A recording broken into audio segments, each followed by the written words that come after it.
우리 새벽마다 살펴보는 이 내용으로 지금 사울은 다윗을 죽이기에 안달이 나 있습니다. 뿐만 아니라 지금 사울이라는 사람은 악령이 들려서 왕으로서의 역할을 제대로 전혀 감당하지 못하고 자신의 어떻게 보면 라이벌, 새로 떠오르는 신의 인물인 다윗을 없애려는데 혈안이 되어 있습니다. 다윗을 죽이는데 자신의 모든 힘과 정력을 쏟아내는 부끄러운 모습들이 나오고 있습니다. 또 무엇보다 우리가 좀 이 본문을 통해서 깨달을 수 있는 것은 사울이 분노에 사로잡혀 있다는 것입니다. 사울이 평안과 위로와 사랑으로 사로잡힌 것이 아니라 악령이 주는 분노, 화에 사로잡혀 있다는 것이죠. 요즘 시대를 보더라도 이 분노라는 것은 너무나 많은 사건 사고를 만들어내고 범죄를 일으키고 또 그렇게까지 가지 않는다 할지라도 이 분노를 주체하지 못해서, 분노를 다루지 못해서 많은 좋은 것들을 놓치고 또 큰 화를 입는 경우가 많이 있습니다. 그리스도인이라 할지라도 주변의 인간관계나 자신이 하고자 하는 일이나 또 여러 가지 상황에서 이 분노를 도저히 조절할 수 없고 분노를 도저히 다스리지 못해서 어려움을 겪는 경우가 많이 있는데, 오늘 이 본문을 통해서는 우리가 분노를 휘둘리지 않기 위해서, 분노에 휘둘리지 않고 하나님이 주시는 평안과 은혜 가운데 사로잡히기 위해서 이 본문을 통해서 우리에게 주시는 메시지가 뭔가 우리가 함께 살펴봤으면 좋겠는데요. 우리 첫 번째로는 분노에 휘둘리지 않는 삶을 살기 위해서는 영원한 것을 바라보아야 한다는 것입니다. 지금 내 눈앞에 있는 작은 이익이나 내 눈앞에 있는 작은 유익, 찰나에 어떤 내가 가질 수 있는 것들을 바라보는 것, 사라질 것들, 곧 나에게 없어질 것들을 바라보는 것이 아니라 영원한 하나님 나라, 하나님께서 주신 영원하고 좋은 것들, 성경의 표현에 따르면 위의 것을 찾는 인생을 살 때 분노에서 벗어날 수 있다는 것입니다. 사울이 계속해서 왜 이렇게 분노에 휩싸여 있지요? 자신의 왕권이 뺏길까 봐입니다.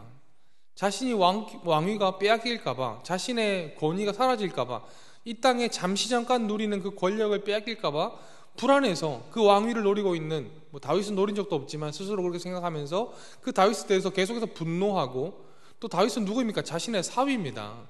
자신이 사랑하는 딸의 남편입니다.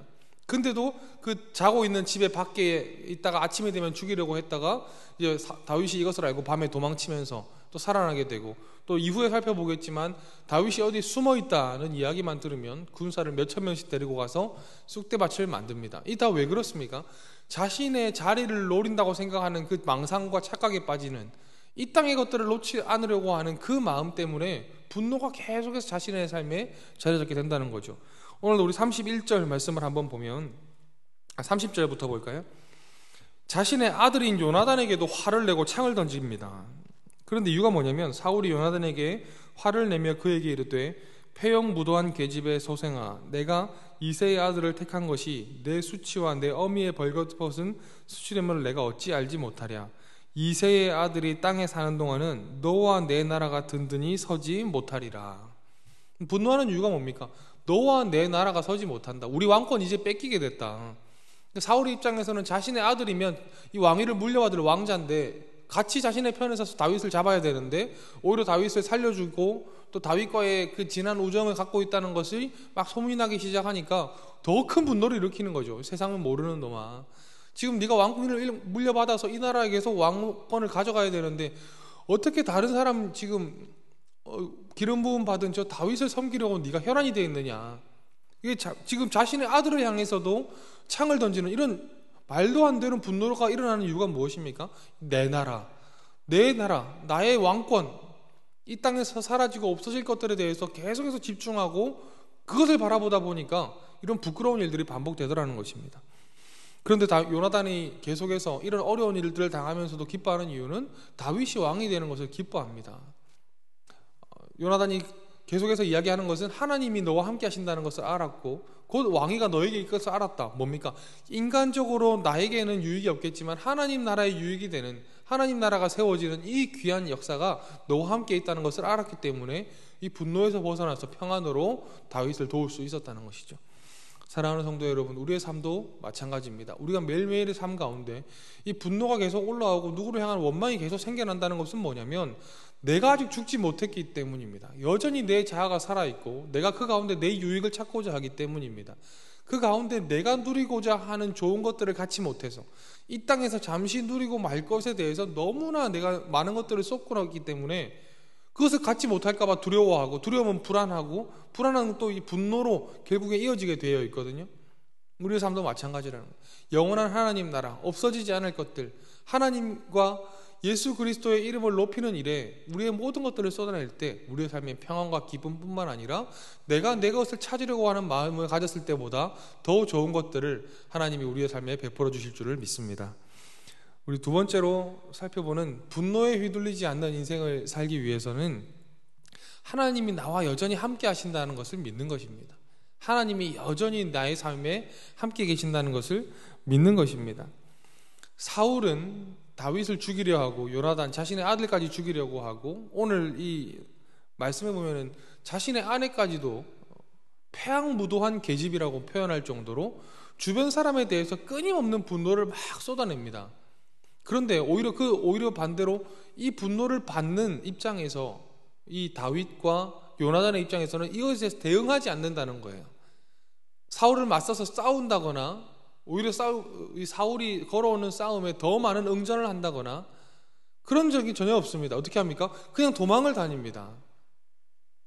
그리고 그 던지는 창을 피하기만 하고, 오히려 더 부끄러운, 인간적으로 봤을 때는 참 창피한 모습들만을 계속 반복하게 됩니다. 우리 뒷장을 보면 이제 다른 노비라는 지역에 가서 침 흘리고 이렇게 미친 척을 하게 되거든요. 이 사울이라고 하는 한 미친 사람의 분노를 쏟아내는 것을 그대로 받으면서도 맞서 싸우지 않습니다. 왜 그렇습니까? 하나님이 그를 지켜주시는 것을 알았기 때문입니다. 하나님이 다윗과 늘 함께하고, 요나단도 다윗이 그냥 혼자 있는 것이 아니라 하나님이 그를 지키는 걸 알았기 때문에 아무리 사울이 발버둥을 쳐도 자신의 털끝 하나 건드릴 수 없다는 하나님의 견고한 보호하심 가운데 다윗이 있다는 것을 알았기 때문에 인간이랑 싸우지 않더라는 것입니다. 그 당사자와 막 싸우지 않더라는 것입니다. 우리 42절 말씀을 보면요, 요나단이 다윗에게 이르되 평안히 가라. 우리 두 사람이 여호와의 이름으로 맹세하여 이르기를 여호와께서 영원히 나와 너 사이에 계시고 내 자손과 내 자손 사이에 계시리라 하였느니라 하니 다윗은 일어나 떠나고 요나단은 성읍으로 들어가니라. 계속해서 자신을 노리는 사울에 대해서 우리가 어떻게 할까 이런 논의를 하지 않습니다. 우리가 사울이 저 미쳐서 날뛰는 것을 어떻게 제압할까 이런 이야기를 하는 것이 아니라, 하나님이 너와 나 사이에 영원히 계시고 하나님이 너와 함께 계시기를 원한다는 격려와 위로와 기도로 이 상황을 계속 이겨내더라는 겁니다. 믿음의 사람은 하나님과의 관계에 집중하지 나와 다툼이 있는 그 상황과 싸우지 않습니다. 다윗이 사울과 싸우지 않듯이, 요나단이 사울과 싸우지 않듯이 다윗은 사울과 싸우지 않습니다. 자신에게 창을 던지는 사람과 싸우지 않습니다.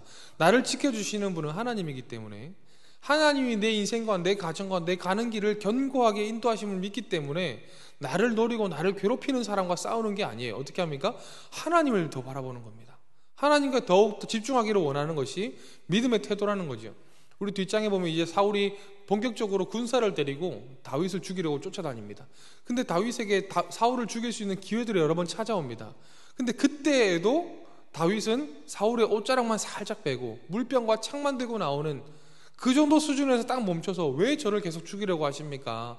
제가 무엇을 잘못했습니까? 대응이라고도 할 수 없는 일들이죠. 이렇게 하나님이 정하신 선 안으로 그가 절대 들어올 수 없다는 것을 믿었기 때문에 우리 신약에서 예수님께서 예 하면 예까지만 하고 아니면 아니오까지만 해라. 그 이상의 인간적인 반응 아무 소용이 없다. 오늘 본문에 믿음의 사람의 모습도 마찬가지라는 것입니다. 나를 괴롭히고 나를 힘들게 하는 사람과 싸우지 않고 하나님 앞에서 이 모든 것을 토로하면서, 하나님 지금 나에게 원하시는 믿음의 행동이 무엇입니까? 하나님 지금 내가 서야 될 믿음의 자리가 어디입니까?를 물어보는 사람의 모습으로 나아가게 되더라는 것입니다. 성도는 싸워서 이겨도 얻는 게 없고 져도 얻는 게 없습니다. 싸움을 하지 않는 것이 가장 지혜로운 방법입니다. 이기면 원수 되고 지면 바보 되는 겁니다. 그게 성도에게 주어진 삶의 위치입니다. 그렇기 때문에 우리가 해야 되는 것은 더욱더 하나님을 바라보고, 하나님 이 상황 가운데 나에게 무엇을 원하십니까? 도저히 원망이 차오르고 이해가 안 된다 할지라도 하나님 앞에서 울고 소리내는 것으로 마무리 지어야지, 내가 저 사람하고 한번 단판을 지어봐야겠다, 내가 아예 끝을 내야겠다, 결국 안 좋은 결과가 또 낳는 것뿐이라는 거죠. 오늘 이 새벽에 하나님께서 이 다윗과 요나단 그리고 사울이라고 하는 이런 해결되지 않을 것 같은 한 관계를 통해서 우리에게 주시는 말씀이 무엇입니까? 하나님이 우리와 여전히 함께 하십니다. 하나님이 저와 여러분의 삶에 여전히 함께 하시기 때문에 뒤에서 이상한 이야기를 하는 사람 내버려 두십시오. 자멸하도록 내버려 두십시오. 계속해서 나를 괴롭히려고 하는 사람 하나님께서 다 싸우시도록 내버려 주십시오. 성경에서 계속 하는 말이 무엇입니까? 전쟁은 나에게 속한 것이 아니다. 우리 하나님이 다 싸워주실 것이기 때문에 그 가운데 힘든데 그런 데서 힘 빼지 말고 여전히 하나님의 일에 진력하고 나에게 주어주신 삶을 살아가는 그것이 지혜 있는 하나님의 사람의 삶이라는 것입니다. 저와 여러분 삶에 이 하나님께서 함께 하시는 은혜가 넘치게 되시기를 주의 이름으로 축복합니다.